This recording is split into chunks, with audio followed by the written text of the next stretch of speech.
I think, hello, my fellow risers, and welcome to the Pop Burrow. So I think, personally, that this name is the name I've heard the most, and I've never read any, and I did not. I'm gonna be honest. I expected him to look like Sacha Baron Cohen. All right.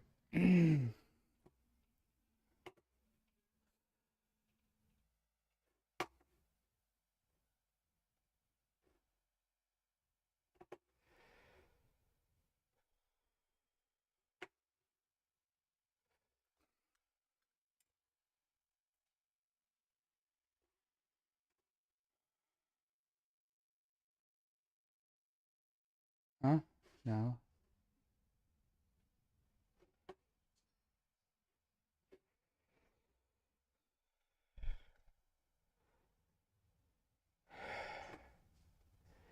Right, but that is gonna keep doing that, huh?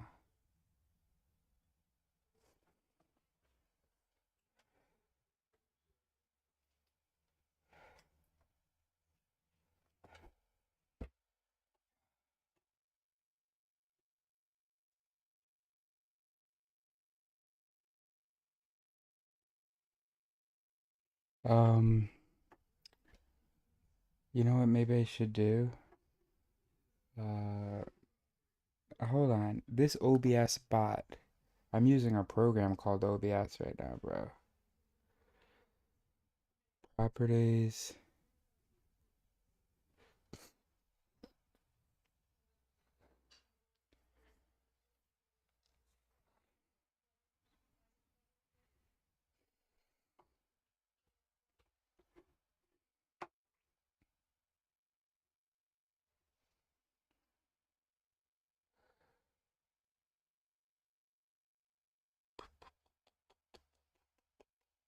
What I need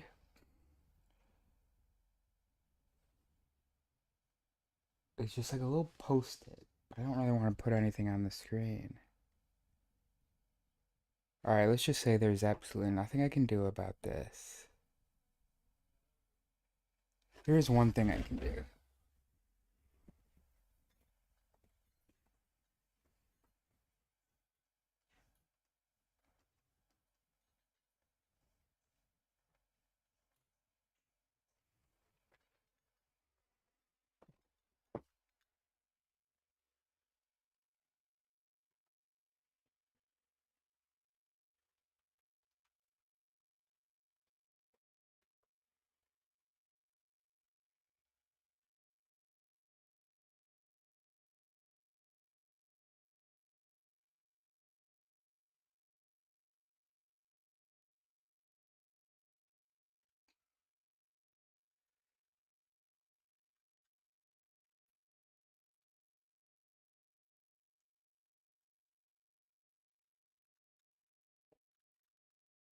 That is such a cool camera, though.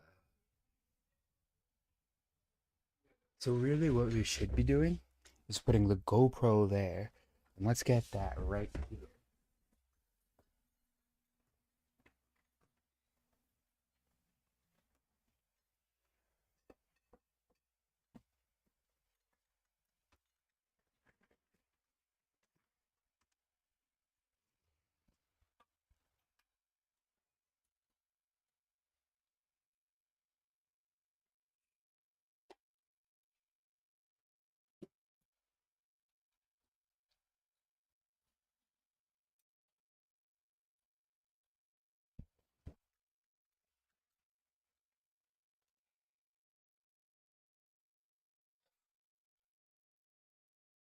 And that's good because it's engaging, because it's like gonna keep like.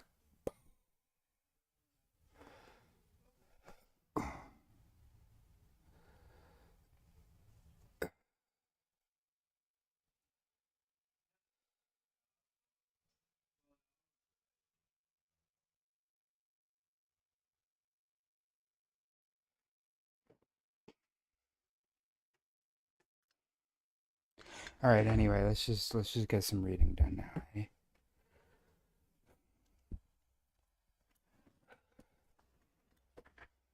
Let's do it.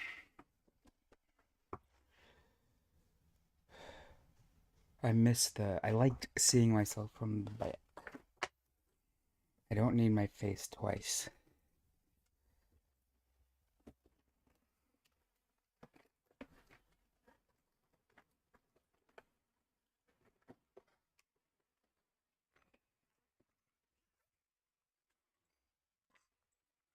Where's the GoPro, bro?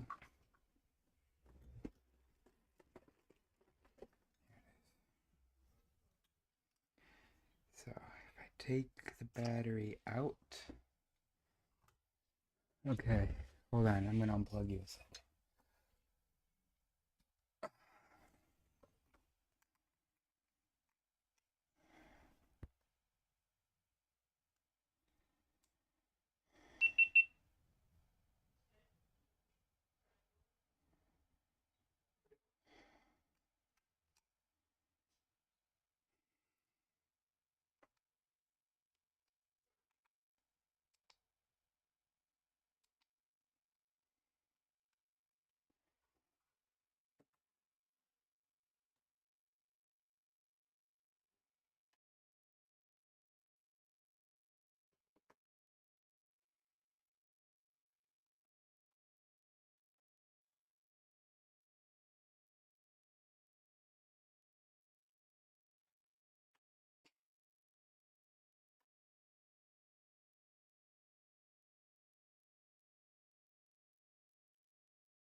That's great.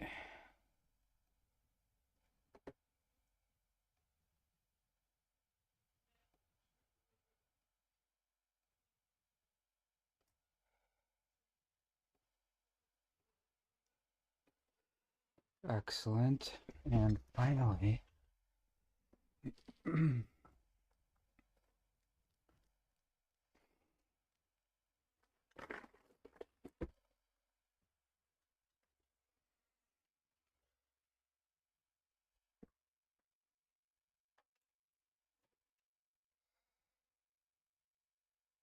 so we need, okay, we're almost there. I just need one more USB. I can use that.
Chapter 9.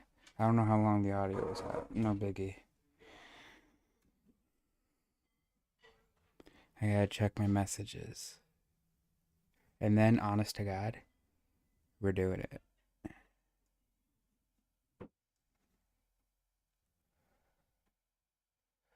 Okay, awesome. Alright, let's go, bro. But why don't you come down to me now? I mean, you see face. Do you not recognize this as a face?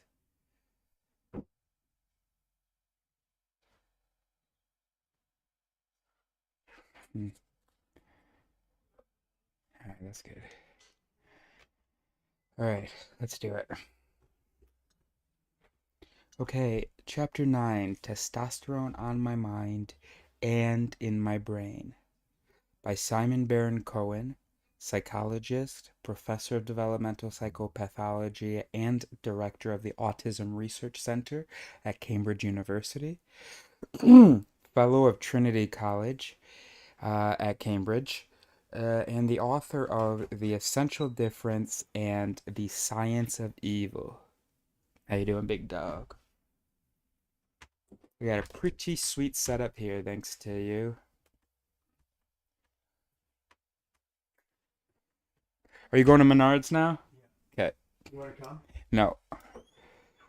Introduction by John Brockman. The last thing that we would need, glasses. Because then you could just then you could just read along with me, big bro.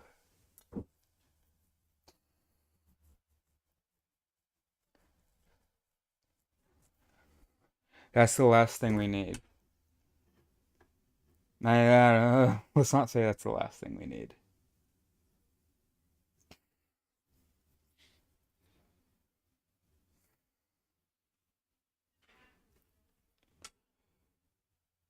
Done.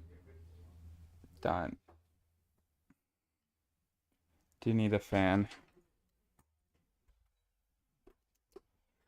How do you want to do the reading? As soon as you guys are ready. Okay. Just pop in when you're ready. Okay. So I won't go to Menards yet. Oh, that's so nice of you. Thanks, big dog. What did I just say we needed?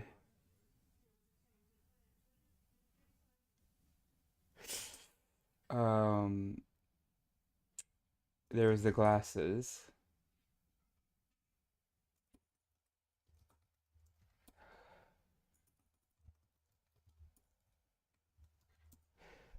And then what did I just say, bro? Yeah. I don't remember. No biggie. All right. So, introduction by John Brockman, who's the editor, of course. Okay. This is a quote. I thoroughly enjoyed the evening last week, emailed Brian Eno. A lot of interesting people got connected together, and everyone told me they enjoyed themselves. He was referring to the first ever London Edge Reality Club meeting featuring a presentation by Cambridge research psychologist Simon Baron-Cohen, which Eno hosted at his studio in Notting Hill before an assembled group that included artists, curators, museum directors, writers, playwrights, scientists in fields such as biology, math, psychology, and zoology, and the editors and correspondents of Nature, The Economist, Wired, and The Guardian.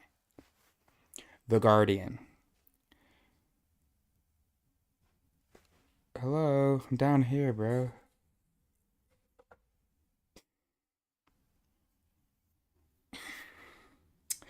Baron-Cohen held forth before this diverse group on his latest research on the properties and effects of the hormone testosterone while showing its relevance to his earlier research in sex differences and autism. The variety of people at the meeting reflected the singular place in the London cultural scene occupied by our host and artist, non-musician, composer, columnist, and record producer. U2, Coldplay, Talking Heads, Paul Simon. Be happy to make it available whenever you need it.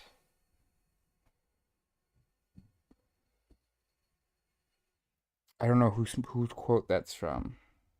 Short answer, an emphatic yes. Yes, what? But first, we need to check with Larry and Sergey to make sure that Google's search algorithms and infrastructure are robust enough to handle the combustible combination of Eno's dual relationships to Edge, the guitarist for U2, and Edge, Edge.org, his magazine. I mean, not his magazine. His magazine, the guy who just finished talking. Now, this guy is talking. Okay? All right, here we go. So from now on, we're listening to this guy. Introduction done. What I want to talk about tonight is this very specific hormone, testosterone. Our lab has been doing a lot of research to understand what this hormone does and, in particular, to test whether it plays any role in how the mind and the brain develop. Before I get to that point, I'll say a few words by way of background about typical sex differences, because that's the cradle out of which this new research comes. Many of us know that the topic of sex differences in psychology is fraught with controversy. You know what we need, big dogs? We need. Here we go.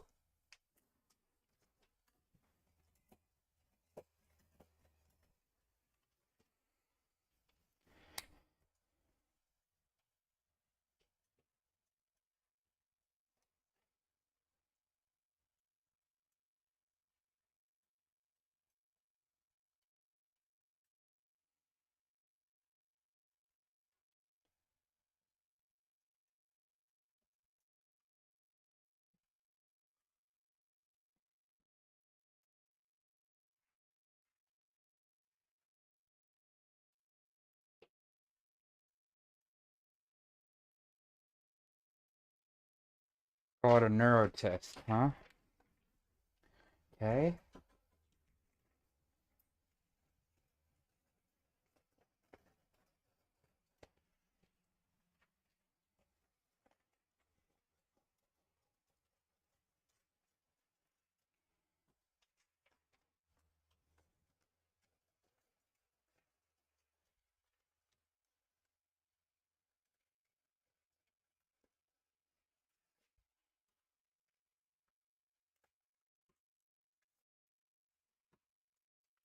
Let me explain, bro.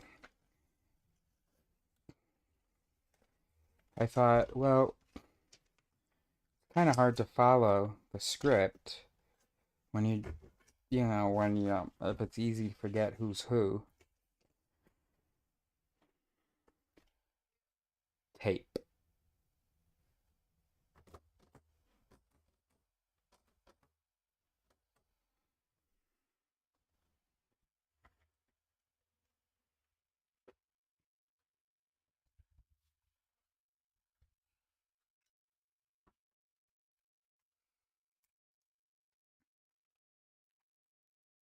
Oh, dang, right. Oh, okay, but this one's good.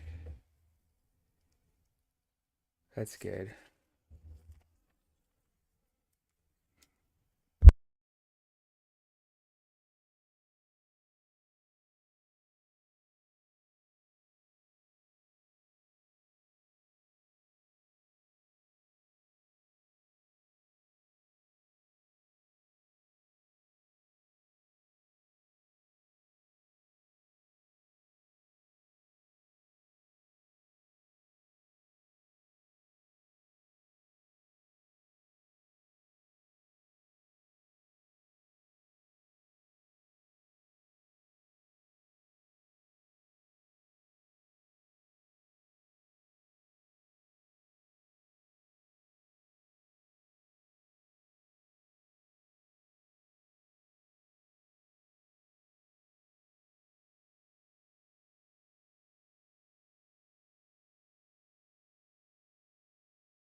How much did we miss? Hopefully, we just missed a little bit of my stupid spiel there. But maybe I'm demanding too much power from my USB thing right now. Let's see whether it shuts off again. Alright, anyway, it doesn't matter. It's all just set up and then me talking shit about SBC for no good reason. Okay. Take the idea that the sexes are identical from the neck upward, even if they are very clearly different from the neck downward. The neuroscience is telling us that that is just a myth, that there are differences, even in terms of brain volume and the number of connections between nerve cells in the brain in the structure at the structure of the brain on average between males and females. I say this carefully because it's still a field which is prone to misunderstanding and misinterpretation. But just giving you some of the examples of findings that have come out of the neuroscience of sex differences, you find that the male brain, on average, is about 8% larger than the female brain. We're talking about a volumetric difference. It doesn't necessarily mean anything. But that's just a finding that's consistently found. You find that difference from the earliest point you can put babies into the scanner. So some of the studies are at 2 weeks old in terms of infants.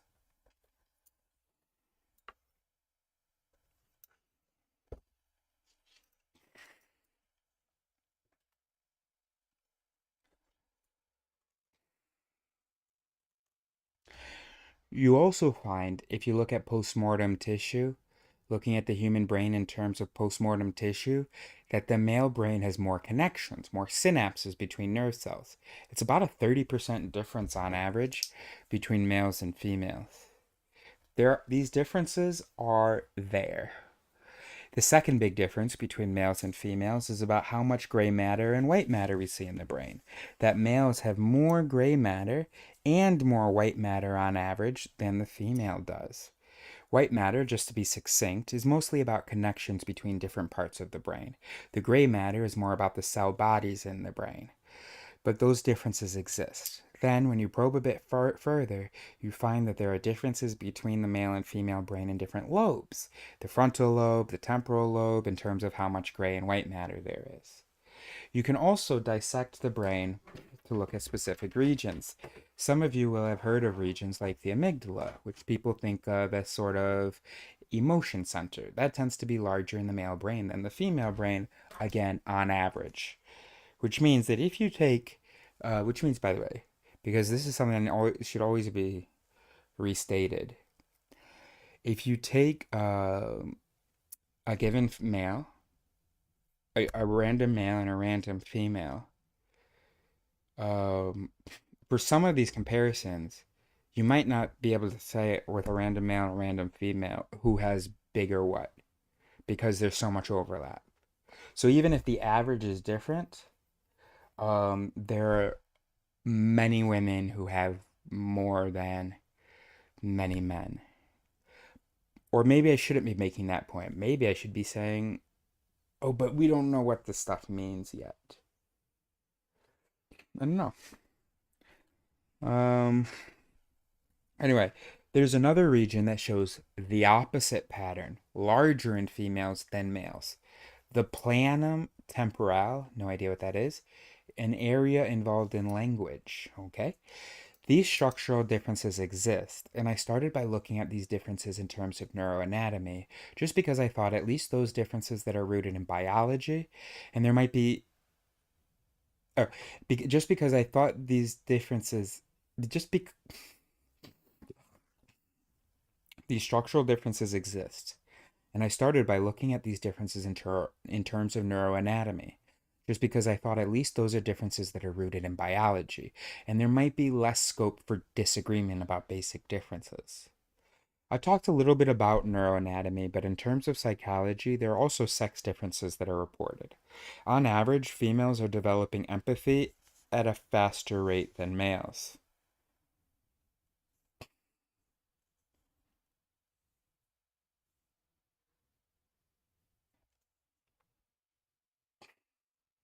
I keep using the word on average because none of these findings apply to all males or all females. You simply see differences emerge when you compare groups of males and females. Empathy seems to be developing faster in girls, and in contrast, in boys, there seems to be a stronger drive to systemize. I use that word systemizing, which is all about trying to figure out how systems work, becoming fascinated with systems. And systems could take a variety of different forms. It could be a mechanical system, like a computer. It could be a natural system, like the weather. It could be an abstract system, like mathematics. But boys seem to have a stronger interest in systematic information. I was contrasting these two very different psychological processes, empathy and systemizing, and that's about as far as I went, and that was now some 11 years ago. Since, how old is this guy? Since then, my lab has wanted to try to understand where these sex differences come from. And now I'm fast forwarding to tell you about the work that we're doing on testosterone. I'm very interested in this molecule, partly because males produce more of it than females, and partly because there's a long tradition of animal research which shows that this hormone may masculinize the brain. But there's very little work on this hormone in humans. Before I tell you about the testosterone work, I should just mention one somewhat controversial study of we published back in the year 2000, and that was a study of newborn babies.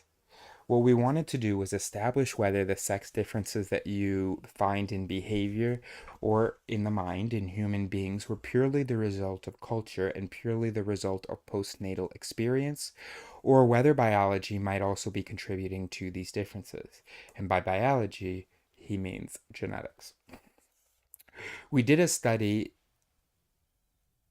or just natal development, maybe. We did a study that we call the Newborn Baby Study, where we studied just over 100 babies aged 24 hours old. This was a study conducted in Cambridge. The babies had just popped out of the womb. The mothers had signed a consent form saying that they were happy for their baby to take part in research. We would have loved to study the babies as soon as they came out, but the obstetricians asked us, out of respect for mother and baby, if we would wait 24 hours, which we were happy to do. And then, when the babies were settled and the mother was settled, we presented these babies with two objects: a human face or a mechanical mobile suspended above the crib. So, two very different kinds of objects, one mechanical and one animate and human. And we looked to see whether babies aged 1 day old looked longer at the human face, a social stimulus, or looked longer at the mechanical object. The objects were presented one at a time and we counterbalanced. That's to say, we varied the order, whether the baby saw the face first or the mechanical object first. What we found, just cutting to the chase, was that we compared babies in terms of looking longer at a social stimulus or looking longer at a mechanical stimulus, more boys seemed to look longer at the mechanical stimulus and more girls seemed to look longer at the social stimulus, the face. We were finding a difference that was there as early as 24 hours old, and that to me was pointing to biology, genetics, being a contributing factor to sex differences. People who really want to argue that all sex differences that you find in the mind and in behavior can be explained by cultural factors might still have argued that in those 24 hours, mother and baby or father and baby had been interacting, that parents may have been somehow shaping their sons and daughters to have different patterns of interest. That is just possible. Because in 24 hours, people would argue, there's plenty of room for experience. But it's equally plausible that what we're seeing in babies is babies arriving on day one with slightly different patterns of interest. With girls on average being more oriented toward people, being more inquisitive about people, and boys, again, on average, being slightly more oriented in their attention toward the physical environment and patterns in the physical world. Now we're up to testosterone. We picked testosterone, this molecule, just because we were looking for a candidate.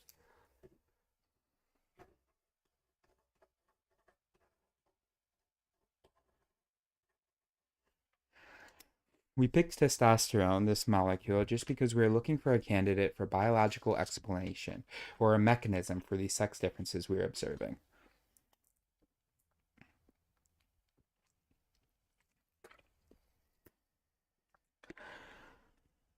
Excuse me. And the animal research was pointing to the fact that before birth, there's a surge in the production of testosterone. And the animal research is pointing to the fact that before birth, there's a surge in the production of testosterone. Testosterone is suddenly produced at very high quantities, and then it drops off again around birth. And the animal researchers were arguing that this surge in the production of testosterone, that the fetus is producing a lot of testosterone during fetal life because it has some permanent and organizing effect on brain development. And they were able to show that in rats. You can do experimental. Was that Sarah?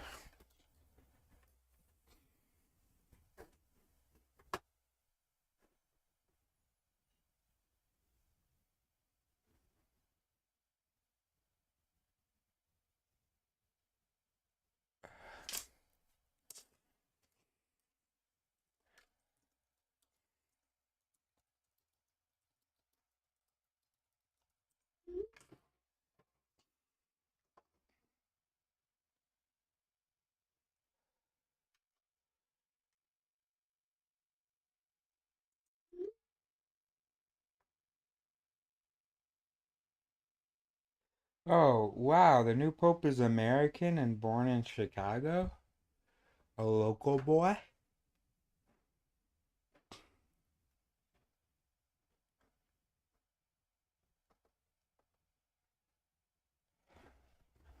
Anyway, um, I have to pee. I'm sorry. I'm sorry. But you could also just read this yourself, couldn't you? Um, so chill.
All right. I mean, we're gonna have to stop soon, to be honest with you. But maybe we can do like 2 more pages, bro. Oh, this is pretty long.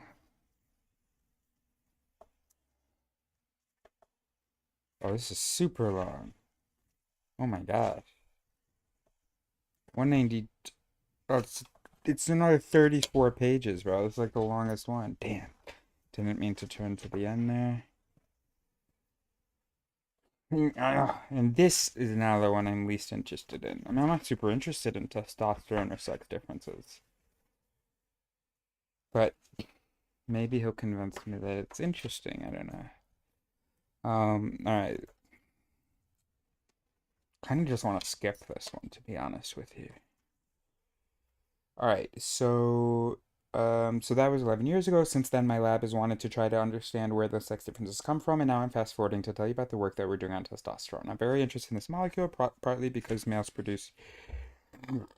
Oh no, we were way past that. Okay, now we're up to testosterone. We picked testosterone, this molecule, just because we were looking for a candidate for biological explanation or a mechanism for these sex differences we were observing. And the animal research And the animal, blah, blah, blah. So it suddenly produced at very high quantities right before birth, and then it drops off again around birth, and the animal researchers were arguing that this surge in the production of testosterone, that the fetus is producing a lot of testosterone during fetal life because it has some permanent and organizing effect on brain development. And they're able to show that in rats. You can do experimental manipulations of this hormone in rats that would be completely unethical. In humans, you can either deprive the animal of its testosterone, for example, by castration at birth. One source of it in males is the testes. Or you can inject extra testosterone, for example, into a female rat at birth and look at the effects of brain and behavior. And that experimental evidence was pointing to long term organizational effects on brain development. Just to take an example, if you have a female rat that's given extra testosterone, either during pregnancy or at birth, and then look at that female rat's behavior postnatally, her behavior is much more like a typical male rat. Ways that you can test this include, for example, letting the rats run through mazes, finding their way through a maze. If you take male and female rats, usually the male rats will get through the maze faster, learning a spatial route more quickly. But female rats that have been given extra testosterone are much more like typical male rats, so their behavior has been changed. And then if you look at the post-mortem rat brain, the female rats that were given extra testosterone, in terms of their neuroanatomy, the female rat's brain looks much more like a typical male rat's brain. There was a hypothesis from animal research that testosterone was the special molecule that masculinizes the brain, and it was looking clearer and clearer in other species, but no one had found a way to demonstrate it in the human animal. What we've been doing over the last decade is to try to find a way to test it in humans. And the way that we settled on was to look at women in pregnancy who were having a procedure called amniocentesis. Many of you will have heard of this. This is where a pregnant woman has a long needle introduced into the womb. The baby's in the womb surrounded by amniotic fluid, and the needle goes in as part of a medical clinical procedure to take some of that fluid. That's called amniocentesis, where you take some of the amniotic fluid that surrounds the baby. Usually this is done because there's some suspicion that the baby might have Down syndrome, and the doctor wants to analyze the amniotic fluid for chromosomal abnormalities as a test of whether the baby will indeed go on to have Down syndrome. These women were having this procedure, and the research had been telling us that if you wanted to look at hormones like testosterone in terms of their potential influence on the human brain, you'd need to find a way of measuring it during pregnancy. We put these two things together and asked these women, if you're having an amniocentesis anyway, can we take some of the fluid with your consent and analyze it for testosterone levels that you find in the fluid? This is when the baby is sometime between 12 and 19 weeks of pregnancy. It's a little window when amniocentesis takes place. If you think of pregnancy as 40 weeks normally, 9 months, roughly 40 weeks, this is at the end of the first trimester, the first third of pregnancy, and just going into the second trimester, the middle of pregnancy. We were getting this opportunity to measure hormones, but particularly testosterone, whilst the baby was still growing, at a point when the brain is developing very rapidly. And then the design of our research was that we would then store the fluid in our deep freeze, wait for the baby to be born, and follow up the babies after they were born to see if there was any correlation between their testosterone levels in the womb and how they turned out as children. I should say one other thing, which is that this was premised on the idea that children are more different to each other than they are similar. Those of you who are parents know this very well. That you might have 2 or 3 kids, and despite the fact that they've grown up in the same home, they've got the same parents, they seem to have very different personalities, very different patterns of interest, and very different rates of development. Part of the challenge, scientifically, was also to understand this variability in development, individual differences in development, and we are anchoring our research by looking at one factor, testosterone, which varies, with some people being low in testosterone, other people being average, or very high in testosterone, and seeing whether that scale of individual differences had anything to do with individual differences we see postnatally. For example, in rates of language development and how sociable children are, and on other dimensions. The study was that the woman had her amniocentesis while she was pregnant. We then waited for the baby to be born, and we've invited these babies in pretty much every year since their birth. We started off with about 500 of these babies. That's the cohort, where their testosterone levels are known, and we've been following them, and they're now about 12 years old. So it's a story that's been unfolding whilst we've been able to measure the behavior as they grow and see whether it has anything to do with their testosterone prenatally. At their first birthday, we looked at eye contact. And I was particularly interested in this because my main area of research is autism, and children with autism make very little eye contact. Their eye contact is at the extreme, showing very little interest in faces. But we'd already heard from that newborn baby study that there seems to be, on average, a sex difference in how interested people are in faces and making eye contact, with girls being, on average, more interested in faces than boys. And there's a whole spectrum of individual differences. And what we found was that the higher the baby's prenatal testosterone, the less eye contact they made at their first birthday. That was simply measured by inviting the toddler into our lab, videotaping them, and then later coding these videotapes for how many times the babies looked up at their mother's face. That was at the first birthday.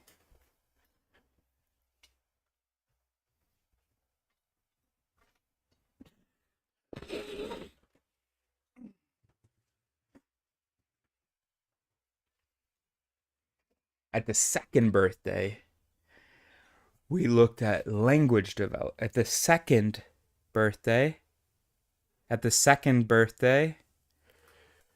we looked at language development. We got parents to fill in a checklist of how many words does your child know and how many words can your child produce. We were looking at the size of children's vocabularies. What we found, which was quite striking to us, was that by 2 years old, there were some children who had very small vocabularies, only about 10 or 20 words. They were kind of at the low edge of normal development, and there were some kids who were really chatty and had 600 words. So the size of the differences in vocabulary was immense. And then we could look back at their testosterone levels. And once again, we found a significant correlation. That the higher the children's prenatal testosterone, the smaller their vocabulary at 2 years old. So this same hormone seemed to be related not only to patterns of social interest, whether you look at faces, but also to communication, how talkative you are, and your rate of language development. I don't want to go through all the steps, but we've also looked, when they were at 4 years old, at empathy. At empathy, one, two, three. At empathy, finding that prenatal testosterone is also negatively correlated with empathy. So again, it's the same pattern we were just hearing about, that if you were higher in testosterone during the pregnancy, it meant that you were slower to develop empathy as a 4-year-old. And again, there are different ways that you can measure that. You can ask parents to fill in questionnaires about their child's empathy. You can actually get the child to take various empathy tests, or you can also get information about how easily the child mixes in school with other children. But the hormone, once again, was showing relationships with social behavior at school age. We were also interested in that concept of systemizing, how strong a child's interest was in systems of different kinds. Was this a child who liked to collect things, to have the complete set, for example, that makes up a system? Was this a child who loved to take things apart and put them back together again? So very much interested in construction and assembly and figuring out how things work. So was this a child who spotted the small differences between different makes of cars or little toy cars and could tell you the differences between different varieties of system? Again, what we found, but this time the correlation was flipped over, was a positive correlation with prenatal testosterone. The higher the child's prenatal testosterone, the more interested they were in systems of one kind or another. When they were about 8 years old, we figured it was time to invite these kids into the MRI scanner so that we could look directly at the question of whether testosterone is actually changing the way the brain is developing. Up until now, we'd only done what's called behavioral studies, where we could find relationships between testosterone and behavior. But by 8 years old, the child is old enough to stay still, which is essential in a brain scan, because if the child squirms and moves too much, then you can't interpret the results. These children, by 8, were able to tolerate having an MRI scan, and we were able to look at the structure of the brain and see if it had any relationship to prenatal testosterone. And in fact, there are lots of interesting relationships. As I mentioned, one region of the brain that differs between males and females is that region called the planum temporale, a language area, and that's related to prenatal testosterone.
So right now, so here's a brain, and then we're just gonna flip it over like this. There you go. And we're also like this green stuff is in here. And I think we're actually kind of it's a bit of a cross section, so we're like cutting in a bit. Can't really tell. Are we ready, Big Dog? What do you don't? I'm waiting for you guys. I'm streaming right now, so I'm not seeing my text. As soon as you guys come in, I'm ready to start. So bring a chair in. I'm sorry. I should have gotten annoyed there. Excuse me.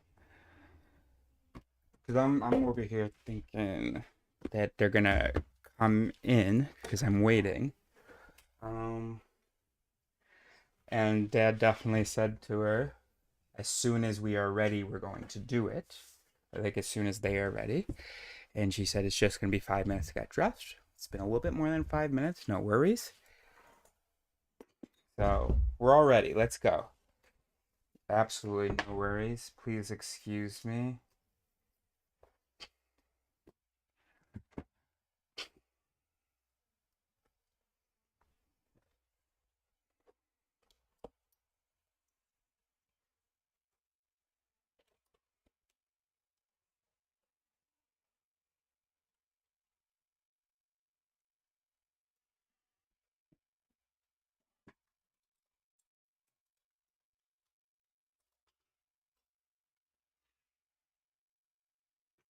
Good.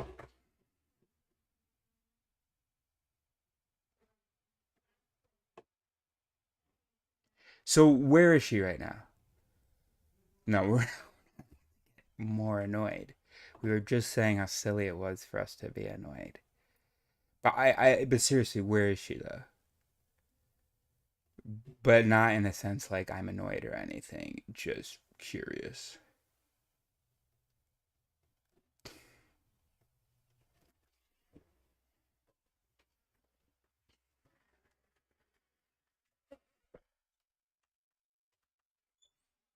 Hey, can I ask you a question, Mom? I just got the impression that you're in our watching that you didn't understand why I called you in or something. What are you doing right now? Don't. That's not making a mistake. We need a stool. Yeah. Are you still waiting for that? I'm here. Come on, let's see.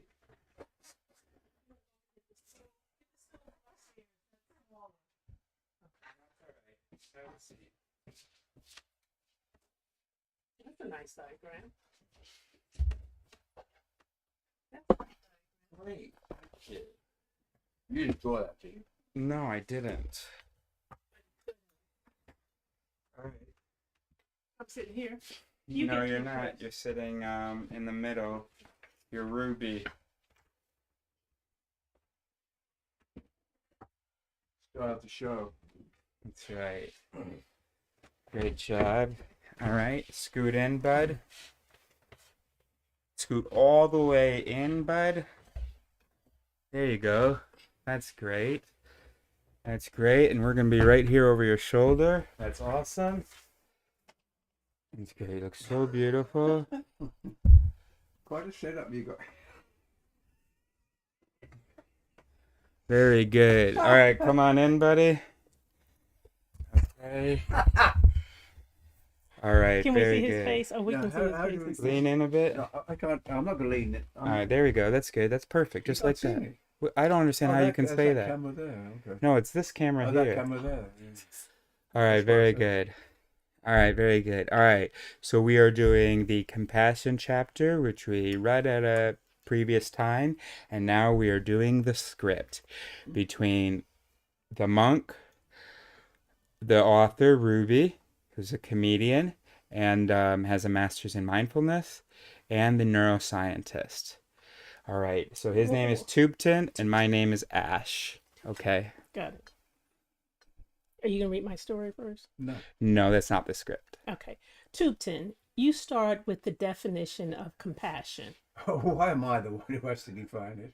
Because you're the expert. It's your job. I think the definition of compassion is that you're moved by the sufferings of others and you want to do something about it. It's more than just a feeling, it's about action.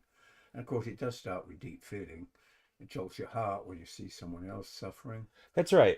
Compassion incorporates the intention to act, even at a neurological level. Highly experienced meditators like Tupten activate their premotor cortex during compassion meditation. That's the part of the brain that prepares the body for movement. Compassion also activates this red zone, the premotor. Oh no, sorry, this yellow here, the premotor. And then the compassion also activates a frontal parietal circuit connecting attention in the parietal lobe to behavioral control in the prefrontal cortex and reward processing in the midbrain. That circuit is usually associated with rewards and positive feelings. Empathy, on the other hand, is associated with the insula and the cingulate cortex, and those regions are more typically associated with negative emotions. You're feeling the suffering of others, and you're suffering with them. Professor Tanya Singer, the neuroscientist, did some very interesting research on this. She tested the brain activities of monks while they were asked to view images of people suffering, and the monks were asked to meditate on compassion. First of all, she asked them to not only focus on empathy, and actually their stress levels went up. Next, when they mediated on compassion, the stress went down and the areas of the brain connected with intention were activated. The dynamic mind state is sometimes even described in the British text as bliss. I don't mean they felt happy that others were in pain. I mean the intention to benefit others produced a lot of energy. And this gives the flavor that compassion is something very strong and purposeful. It's not that you're looking at someone suffering and now you're suffering too, almost like you've caught an infection. That would be more like emotional contagion. How would you go about training the brain for compassion if you're not natural at it, unnatural at it? Well, it's a step-by-step process. For most people, compassion is just a reaction to seeing someone suffering. The next step is to develop compassion as a state of mind that doesn't need an object to trigger it. If you train it in this way, you'll want to help people in general rather than just reacting to an individual case.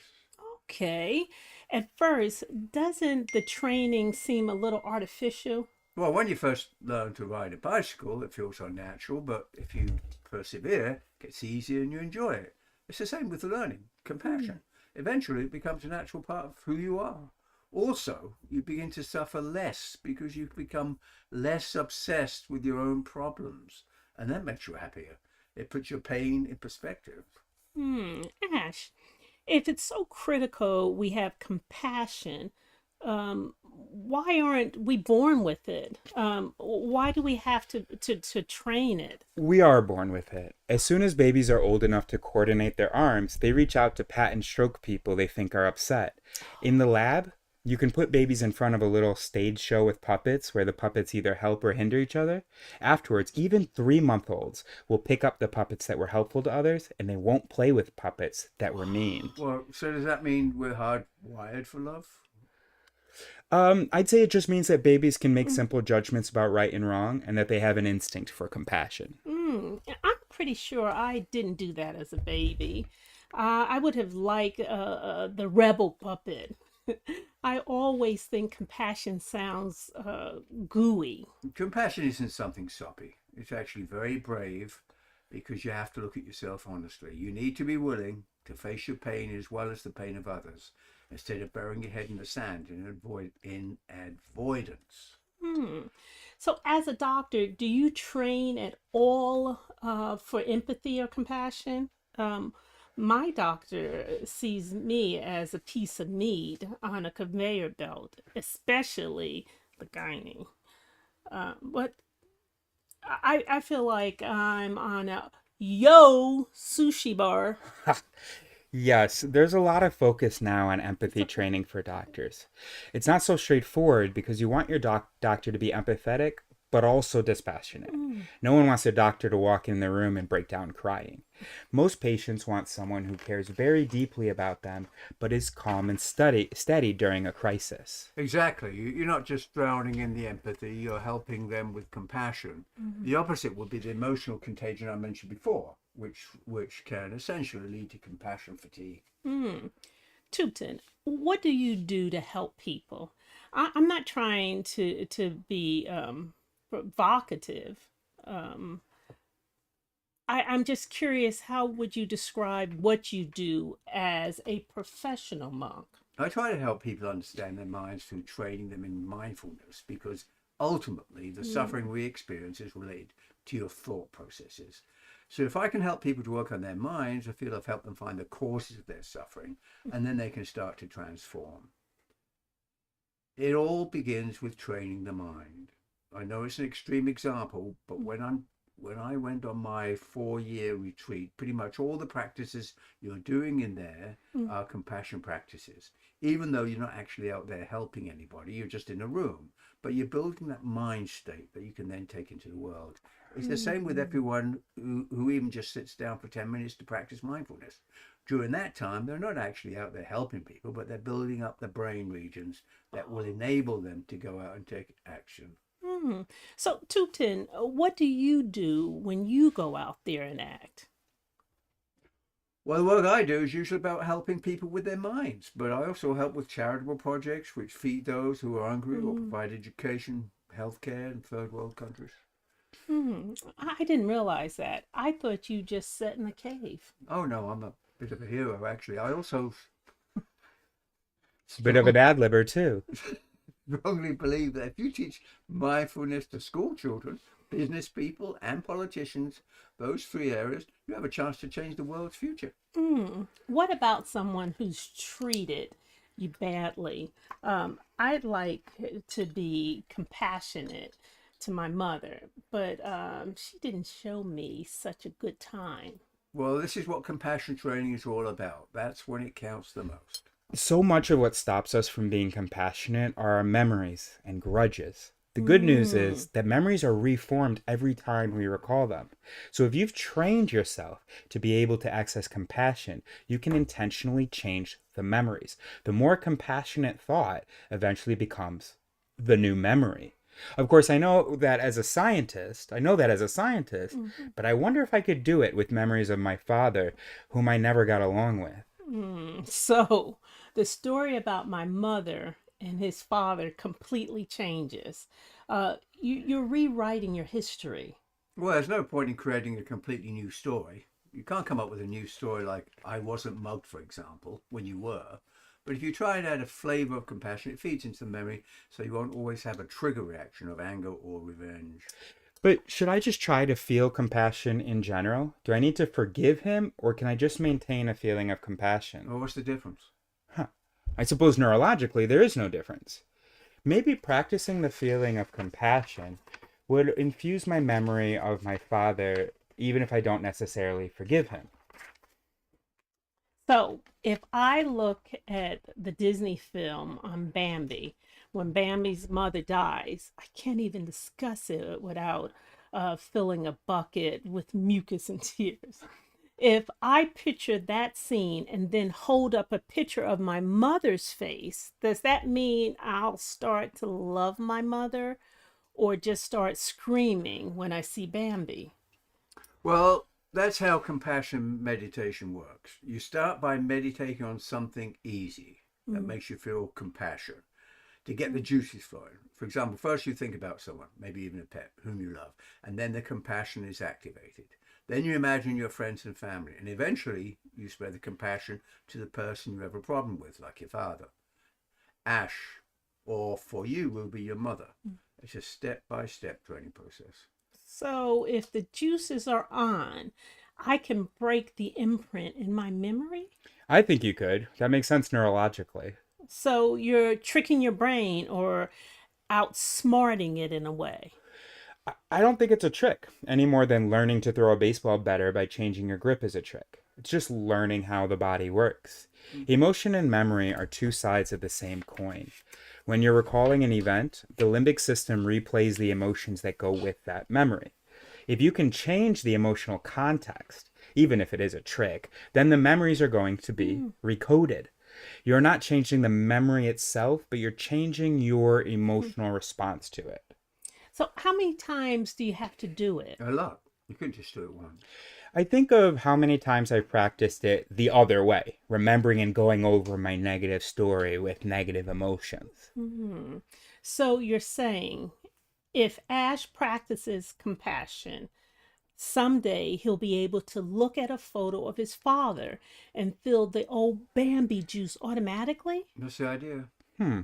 So let's say I see my mother with compassion evoked from the Bambi story, but then I start remembering things like she made me clean the shag pile carpet with my tongue. It's not going to match up with the feeling of compassion when I practice what really happened on this, when I picture what really happened or the stories I've been telling, or the stories I've been telling her about. Yeah. Uh, The uh, stories you've been telling other people about her when you do your comedy sets, I'm guessing? yes, the Okay, story or I've been telling other therapists people and stuff? about her. Okay. Do I have to sieve through every story and add compassion? It will take You years. don't have to reprogram each story. You just have to reprogram your story of who she is. So the memories will also change their texture. Right, that's exactly it. If I can stop my automatic response to my dad, then I start to feel how hard it was for him. I can Hmm. replace my action with some understanding of how he might have felt. So the memories are a little bit different. Mm. And it's the forgiving that changes your brain. And that would be compassion. Oh, you'll find the relevant mindfulness exercises for compassion in chapter 11. Thank you. Great job. That was really good, buddy. That was really good. Great job, everybody. Thank you You're very so much. welcome. That's just disappointed it's over. Yeah. So you have to get But one don't worry, where, we got other chapters that yeah, we'll do another one tomorrow. and I'm we gonna need, take your head tap. yeah, I and was one, thinking of moving it to go to Menage with that on. Yeah.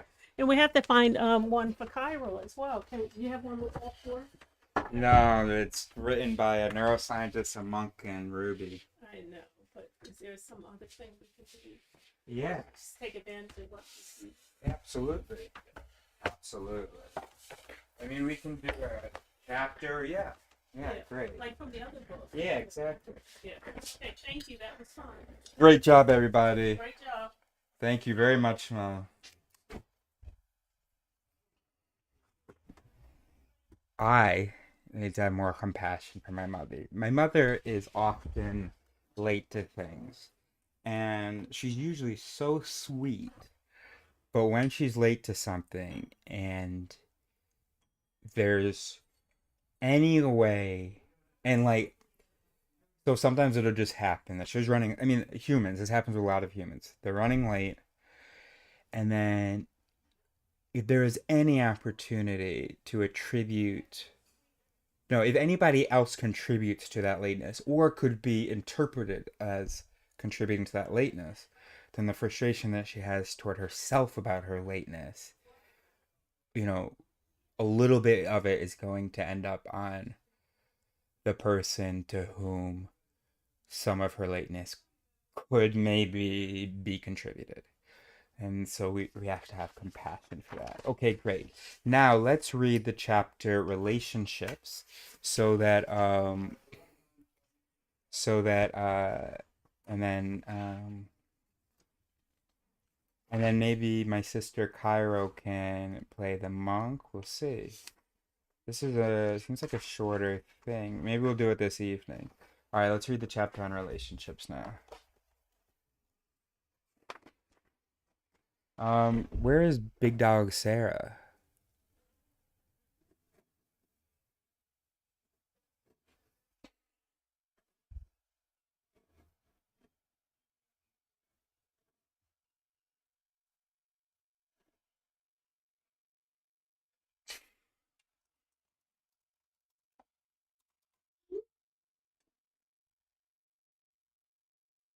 All right. So, chapter 6.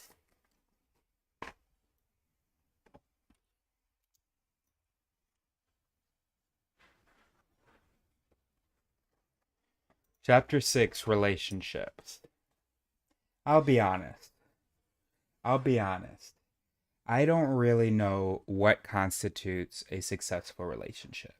We don't entirely understand the workings of why we choose whom we choose, but happily, it's not just me who's in the dark. None of us knows.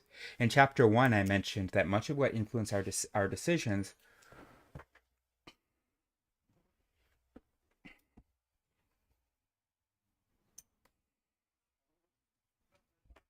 In chapter 1, I mentioned that In chapter 1, I mentioned that much of what influences our decisions is not rational thinking, but the ancient whispers from our past. It is probably a waste of time when you're describing what you're after on a dating site and you write, I'm looking for a sunny, fun loving Virgo who likes laughter and jumping in foam.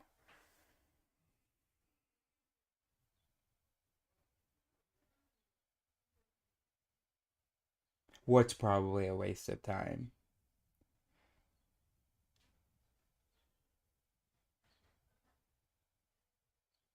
Anyway, you probably aren't aware that underneath this conscious thought, you might actually want a hunk of man meat who will drag you home by the hair. Another possibility is you're asking for something that does not exist on this earth, like a sensitive, good looking billionaire. No matter who you think you're looking for, it's your biology that ultimately makes the choice. In the olden days, which my daughter thinks is when I was young, I mean, but I mean thousands of years ago, this is when she thinks I was young, most people chose a partner because they made them feel safe or in order to get the right bloodline, royal, for keeping up with the A-listers on the family tree. In our world, we don't think it's enough to marry someone for companionship. We need to find Mr. or Mrs. Right. More than a few men I know out there want a partner who can do what no woman has ever done successfully: take care of the kids, be sociable, successful, sexy, savvy, skinny, and know how to cook. Ha ha, I say. Good luck. Section. It's all in our biology. The job of an evolutionary psychologist is to dig into the primitive biases that affect our judgments, decisions, and choices. I met with a very accomplished one called Andrew Dellis, and he told me about the results of research done on identifying our more primitive drives. I found it deeply disturbing. He said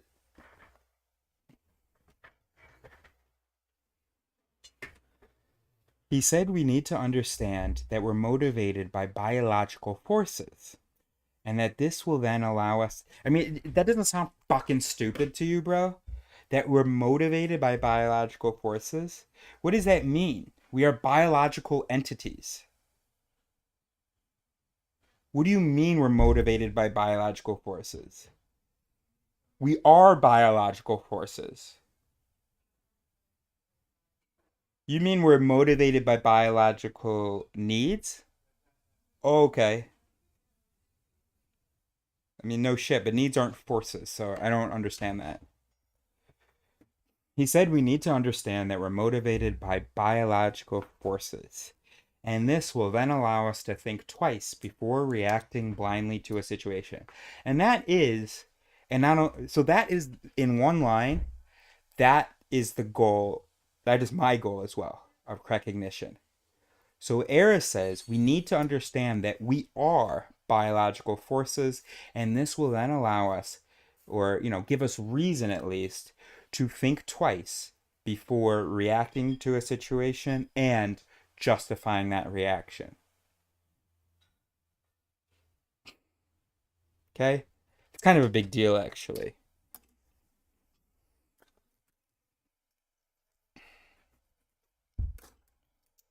And justifying. A little knowledge of human behavior means you might make a better decision, and you also give yourself a break if you choose a partner who's a dud. And that's another thing we were talking about in the conversation with Jeremy and Sean. One, if you understand how you operate, then maybe you can operate better. And also, maybe you can forgive yourself if you know why you operate the way that you do. Okay? In one experiment, it was found that women who are more attracted to the alpha male when ovulating In one experiment, it was found that women are more attracted to the alpha male when ovulating because of an innate desire for strong genes. This means they'll be more attracted to guys with masculine, symmetrical faces because this, they say, is an indication of healthy genes. It appears that this type of guy hooks the innate desire for what's called maximizing inclusive fitness, which refers to maximizing the number of offspring likely to survive, ensuring that our genes are passed on. Strangely, I don't think of that when I see those gorilla men. This alpha comes with a full tank of testosterone, which is supposedly an indication of a strong immune system, meaning a greater chance for the kids to inherit it. Sadly, this uber male also comes with a tendency to be dominant and aggressive. Maybe so many women stand for that macho bullshit to get some of those uber genes. Evolutionists suggest that when a woman isn't ovulating, she'll be attracted to a more caring, feminized type of man. Maybe less buff, but more secure. One of the reasons she might consider the safer male is because she has a limited amount of eggs, and the gestation is relatively long, so she might want to find a partner who will stick around until the offspring leave home. These days, that can be up to about 45 years. Men don't. That's another 10 years I can chill here. That's awesome. Men don't need. So these days, that can be up to about 45 years. Men don't need to invest in the one fertilized egg because they can spray thousands more right up to the grave. If the human baby did what other animals do, swim or fly away after birth, both males and females could go off and find someone else if they chose, and life would finally be fair. All I'm trying to say is, if you're going to get married to someone, make sure you don't meet him when you're ovulating. You might have been blinded by lust, and he will not be a stayer. Another experiment with a group of women involves giving them men's t-shirts to smell. On average, they were more drawn to the smell of the men who had a stronger immune system. Apparently, you can smell that. Imagine the sales figures if you could buy it in the shops. Eau de t-shirt. Eau de t-shirt. The lesson here is, think first, smell later. Men don't know what they're looking for. The explosion of images of fantasy women, see porn and models, bears no relation to actual women. This could be why men feel disappointed when they find out you have imperfections like body hair.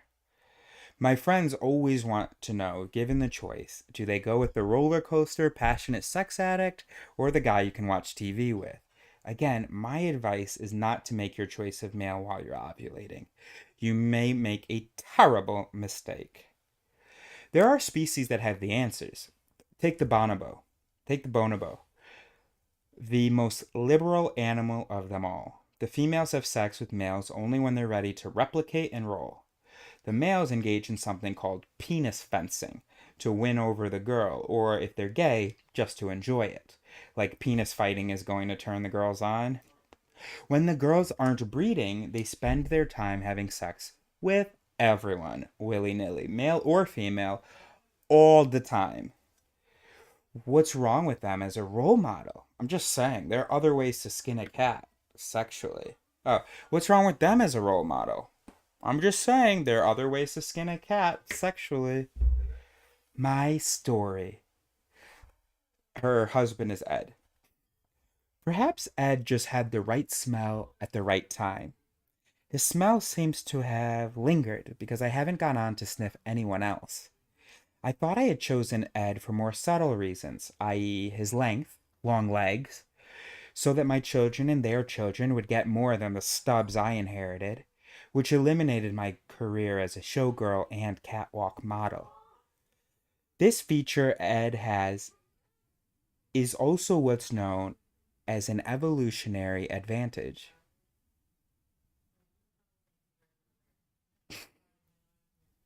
In that the Homo sapiens with the longer legs could stride over larger areas of terrain to find food, We short, stubby ones fell behind, but luckily, my people were funny, so probably someone with legs gave us a lift on their back. That's my interpretation of why the waxes exist today. Also, as far as I'm aware, I chose Ed because he had grade A sanity genes, and I felt that would break the chain of thousands of years of wax madness in one fell swoop. I chose correctly because none of my three children take crack, which I assume defines them as normal. We've been together 28 long years. Many people would say that it's a miracle. I mean, if Brad and Angelina couldn't keep it up, no one can. You'd think adopting a child from every third world country, all of whom they no doubt love, would be enough glue to keep them together. Nope. And it didn't work out so well with Mia Farrow and Woody Allen either. I made sure we never adopted a good looking Vietnamese child who could iron clothes and that Ed might run away with.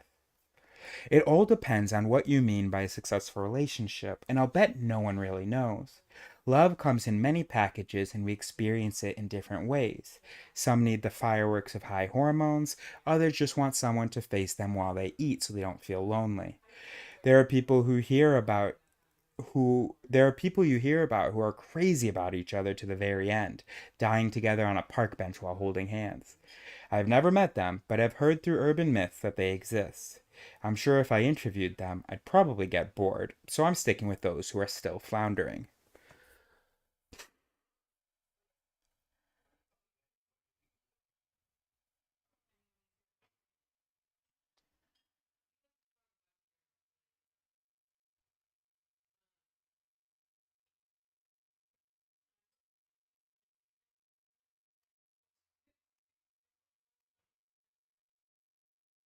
Oh, call failed. What goes wrong in a relationship? According to evolutionists, although we're a pair bonding species, we're not built for the long haul. We're only monogamous from a biological standpoint up to when our children are able to survive on their own. These days, kids don't leave until they're 45. Kids don't leave home until they're 45, as I said. So now some of us stay with our spouse a horrendously long time. There's a comedian who once said, "My wife and I had 30 wonderful years, and then we met." I heard I heard someone else say that unless you work on a relationship, it will die. Unless you have no disagreements, and if you claim that, you're lying. Obviously, any relationship changes as it goes on, but if you stay curious about your partner and keep the communication lines open, it will last. If you find you have nothing in common, in my opinion, there's no shame in calling it a day. Some unhappy couples really believe they have to swallow crap till death do them part. I'm talking about open warfare, not the normal bitching that comes with the deal. If you have kids, it is more complicated, but even then, you have to weigh it up and decide. Will the damage be worse if you split up or if you stay? There are also relationships where one or both go quiet, stonewalling the other, thinking if they keep stum, they'll have a quiet life. This tactic never works because someday one of us will detonate and the explosion will be heard for miles, especially by the kids. Don't think they're not picking up every last scrap of hostility. You can't kid a kid.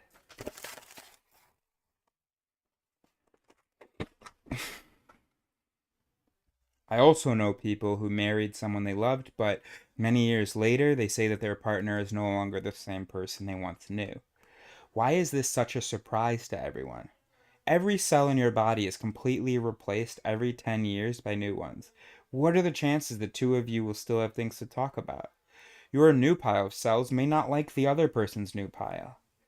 With relationships, we sometimes choose an innocent bystander to pin the perfect label on, and then, a few years afterwards, we blame them for not being who we presumed they were.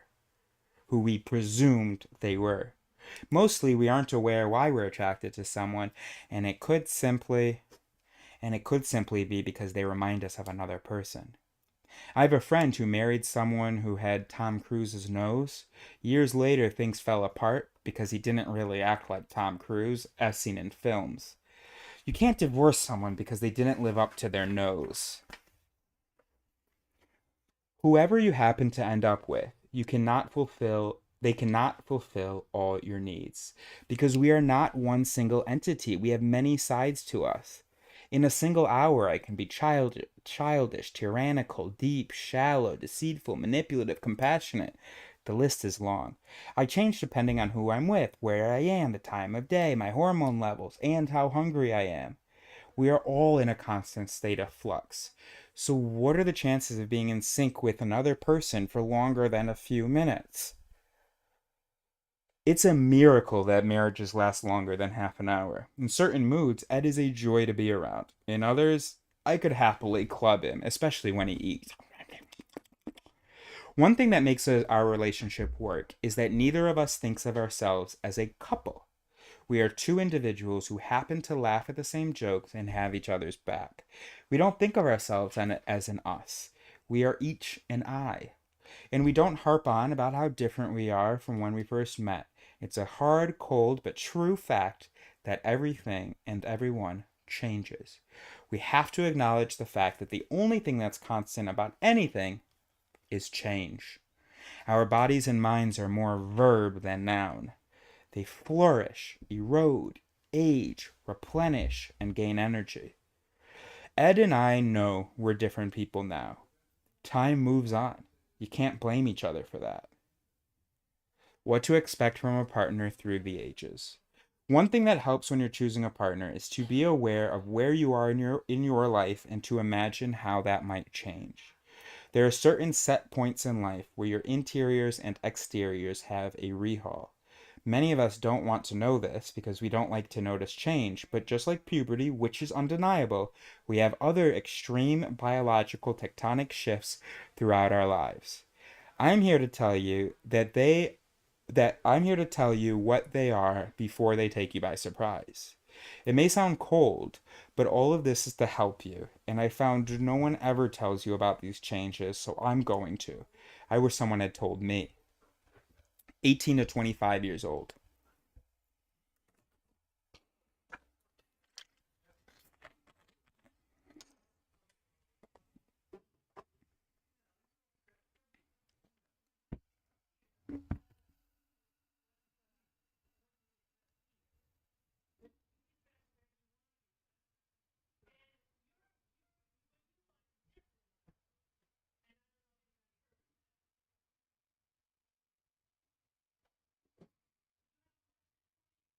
My parents have been together almost 40 years, bro. Next year it'll be 40 years. They have not figured out communication.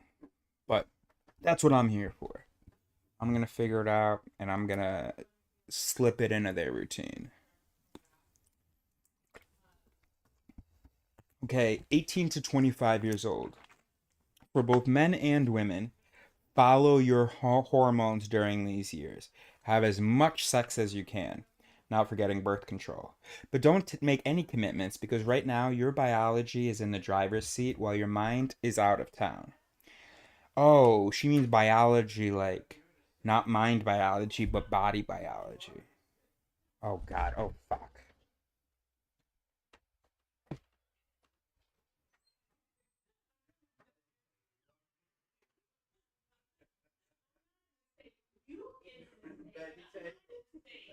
That's all.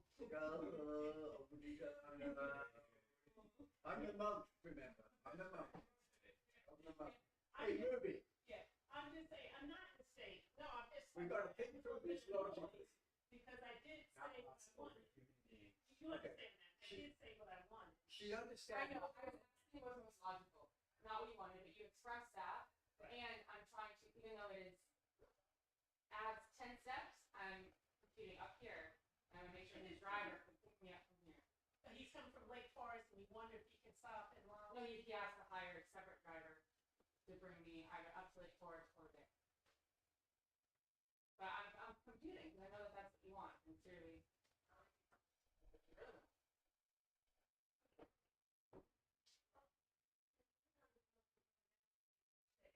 That was also part of my question. If the talk we were trying to do. I think it would be. Okay. Have a great afternoon. Well, we're just gonna be very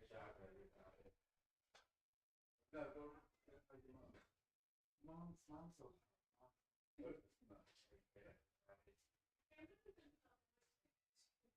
Well, I'm gonna get you used to it. You have to look at a movie in 1979, those four movies. I like it when this is here and that's there. That looks very handsome. Yeah, but that extra long thing there. Yeah, I already used to that. I like that. We'll see how everybody else did. All right, excellent. Great job, everybody. Great job. Hey, sorry.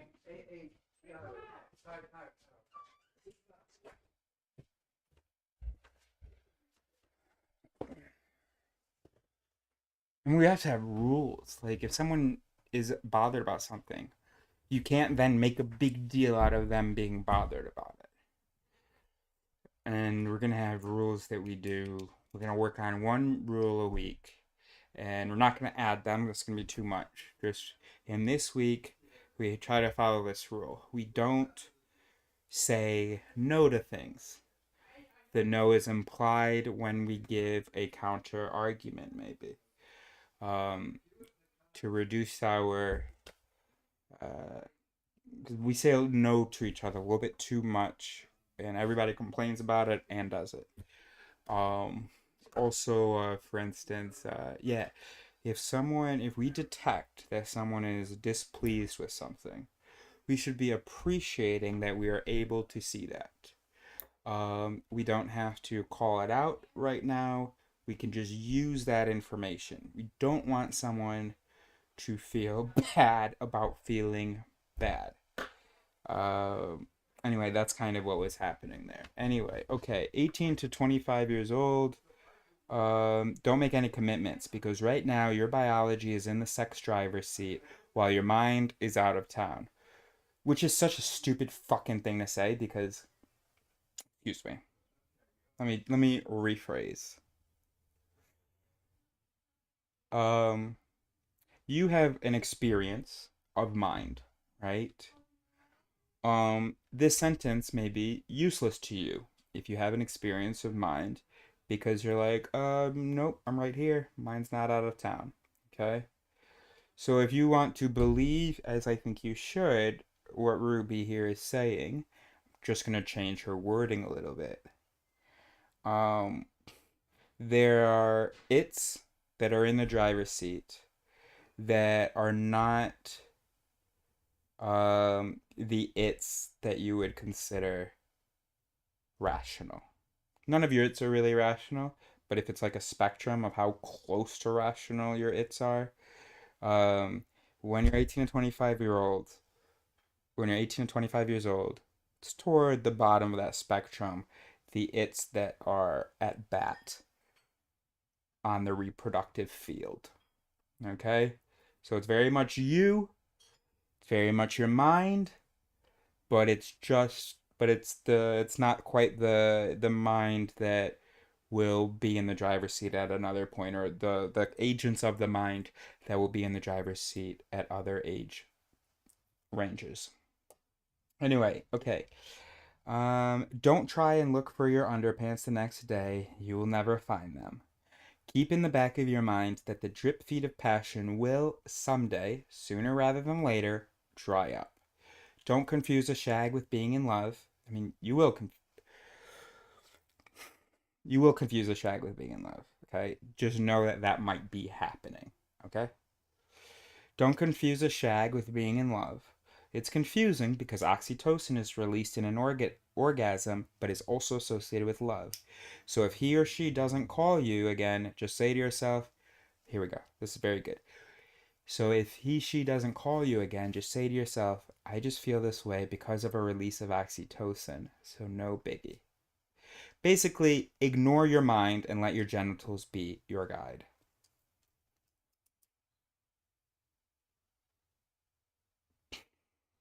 25 to 30 years old. For women, you have 5 years where you can, guilt free, build a career or travel. After 30, if you have children, you'll always feel guilty whether you choose to stay at home with the baby, giving up your career, or go to work and leave the baby. It's a lose lose situation. Take advantage of these 5 years. You will never be this free again. For men and women, you should still have as much sex as possible because the hormones are up there bubbling away. Also, this is probably the time you'll have your best body, so throw it around as much as you can before the big flaws start and gravity does its worst. I don't want to discuss what those are. You'll find out. 30 to 45 years old. It's almost impossible at this point to picture that someday something called menopause will fly into your window. For men, it's penile dysfunction. If you're in your early 30s, forget I said these things and just have a great time. Dancing, laughing, having sex in lit rooms, drinking all night and not getting a hangover. I am getting so depressed writing this. I'll move on. Around 34. For women, if you're deciding on a partner, be aware of what kind of life you want. Do you want the successful alpha who may be able to accessorize you until you're about 55 and then it's probably bye bye because alphas are in great demand and there will usually be younger female spares waiting around to overthrow you? Look out your window. They're circling like vultures at this very moment. Some of them are just being born. Also for women, alternatively, if you want to ensure that when you get older there will be someone around to clean out your bedpan, go for the more feminized nice guy. He may not be a stud, but he won't mind changing your nappy. You may get bored, but who else is going to do this job? For men, you don't have to make any decisions. Just go on working and playing. If you have any guilt about the kids, your wife will feel it for you. By 45, for women, if you are thinking about having kids, think again. Well, maybe don't think, because chances are you're low on eggs. Now you should start to think about what a great life is waiting for you without children. You'll be free to do what you want, when you want, and not have to think about someone else all the time. The mistake people make at this age is to get a cat or dog. Then they're slaves to their pets and can't go out for fear that the pet will have a heart attack in their absence. Single life is a great life, but it's better to decide before 45 so you're not taken by surprise. I have many friends who, like myself, refuse to acknowledge that we age, but in some areas it's not up to us. Our eggs, or lack of them, will decide. For men, just keep going the way you've been going. You can get married at 90 and still breed, so there's no rush. 45 to 50 years old. For men and women. If you're not married at this age and want to be, I suggest going on the lastminute.com dating site, or just find anyone with a pulse and throw a ring on it. The good news is a culling might have happened where one of your married friend's partners has died, so now is the time to swoop in there and get the living one. It's a second time chance for old newlyweds. If you're married, you've probably had a free ride to this point because what with the kids, you don't have to pay so much attention to each other. So far, you've always had something to talk about, the kids. You'll complain about the terrible teens and roll your eyes wishing for the day they grow up. Be warned, when they finally do grow up and leave, you'll look at your partner and probably have nothing to say. Kids are the world's greatest distractions while you've got them, but always remember that someday they will go. I know this is almost impossible to imagine because we don't know what's going to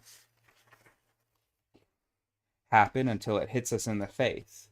I found that planning is power, but their departure will still kill you. My story. At a late age, while my kids were taking their A levels, I enrolled at university. This would guarantee that I would be the one leaving with my suitcases packed and they would be left sobbing in the doorway. When I'd come home to visit, they were always happy to see me and even learned to cook for themselves in my absence. 2 years passed, and I passed. And I passed. It's all worked out, all is forgiven now. They even came to my graduation and filmed me getting my master's at Oxford. They looked so proud of me watching me from the balcony of the Athenaeum as important people spoke in Latin and I had to bow every once in a while. It was one of the happiest days of my life. My kids said everyone else looked somber, but I was smiling and beaming so insanely that I looked like a demented clown head. I posed with my family in my bat gown and square tasseled hat like you're supposed to when your kids graduate. Basically, when they left home for university, I was already gone. It was win-win. I'm smart, they're smart. For women, once the kids are gone, you may find, if you've stayed at home and given up your career, that you've lost your mind. Not all of you, but in my experience, quite a few. No one warns you about the empty nest thing, and then it's there, and you better have a safety net. This is the stage where the chance of divorce is at its peak. Around 35% of couples throw in the towel. At this point, the wife has nothing to talk about except her new hobby, making pots out of sawdust, or the husband wants out because he wants to be young again. The wife can't make that happen, but a 25-year-old can. Don't worry, later she'll get dumped too because he'll keep getting old, so he'll have to keep recycling the women for a newer model. 50 to 65 years old. For men and women, if you're married and have been for a long time, you'll notice that the stories are on a loop. You've heard them all before. You will deliver the punchline of jokes before he or she does. Inevitably, you've both run out of material. For women, at this point, you can stop shaving your legs and start gaining weight without fear. Unless you're with an alpha. And then I'd say keep shaving and throw in a facelift. If you married an alpha at this stage, he's either long gone or going tomorrow, so don't make plans for dinner. If you're with a nice guy, he won't notice or mind you turning into a fat carpet. 65 to 99 years old. I have no idea. I assume if you're with a nice guy, you don't even have to sleep in the same room, eat in the same room, or even breathe in the same room. When you get seriously old, you won't even know he's there. If you are still in love by this age, still exchanging large amounts of oxytocin, you've won the jackpot. This makes the Oscars and the Booker Prize pale into insignificance. Very few enter this sacred realm of being in love and faithful as an octogenarian. But we can all do it if we learn that life is a compromise and we are containers full of contradictions. We want everything: danger and safety, company and solitude, talking and silence, freedom and boundaries. And if we can resolve that in our heads, we won't blame the other person for making us feel shortchanged. You are the interior decorator of your life. I made that up. The author did. Happiness is wanting what you have, not having what you want. I didn't make that up. The author didn't. All right, and that's it. Boom. Fantastic. Great job. So maybe, let's see.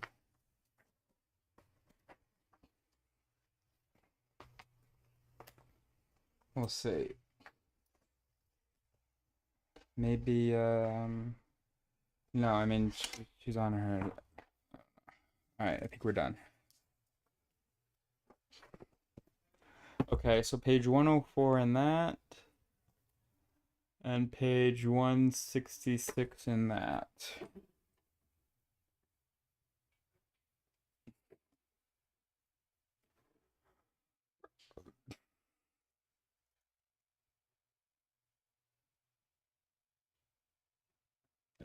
Excuse me.